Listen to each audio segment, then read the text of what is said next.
В нашей школе создана действующая система самоуправления, частью которой является волонтерский отряд ООН «Отряд особого назначения». Девиз отряда «Зажги сердце, отдай его миру». Основным направлением деятельности отряда является милосердие. Члены отряда стараются помочь и людям, и животным, и природе. В нашу школу всегда приходили на встречи ветераны труда и Великой Отечественной войны. Мы готовили поздравления и праздничные концерты. Многие из них стали немощны, иных уже нет в живых.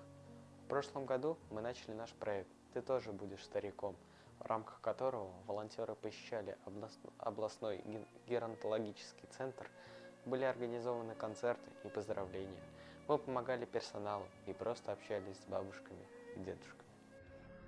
Но наши визиты, хоть и имели систематический характер, были довольно редки. Дефицит общения испытывают люди и в больших населенных пунктах, и в малых, из-за болезней и немощности, из-за нехватки времени у родственников, из-за стойких стереотипов, недостатка интересных событий, из-за незнакомой среды, в которой оказывается не человек и так далее.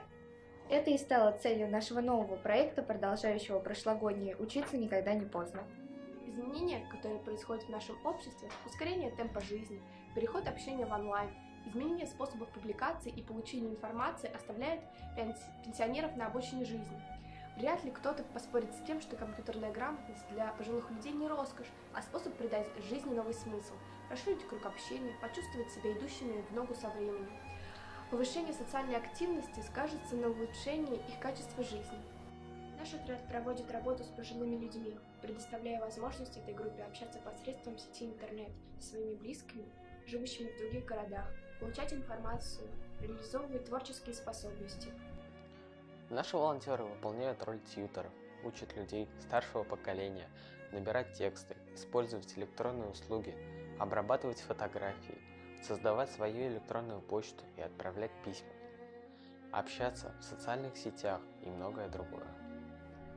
Мы обучаем пенсионеров, ветеранов труда, проводя занятия 1-2 раза в месяц в компьютерном классе областного геронтологического центра. Для наших подшефных пенсионеров Шарова Василия Федоровича, Рыжовой Галины Григорьевны обучение происходит на дому. Совмещаем помощь БТУ и развиваем навык пользования компьютером. Участники программы заметно продвигаются вперед. Борисова Валентина Сергеевна, благодаря созданному профилю в Одноклассниках, смогла найти подругу детства. Зинченко Галина Ивановна много лет сочиняет стихи, раньше печаталась сборником, а благодаря нашей помощи может поделиться произведениями на своих страничках. Все они с нетерпением ждут следующих занятий. Начата работа с Самарским клубом ХСТСТР. 1-2 часа каждую неделю в компьютерном классе областной юношеской библиотеки проводятся занятия по обучению использования сети интернет. Сейчас ведется работа над организацией клуба компьютерной грамотности для пожилых людей на базе нашей школы Орт Гешар.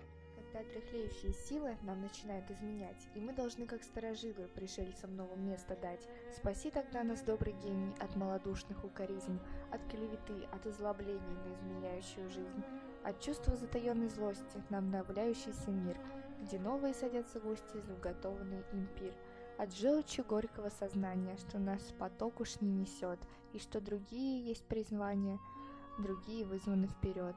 А то всего, что тем задорней, чем глубже крылось с давних пор, и старческой любви позорней.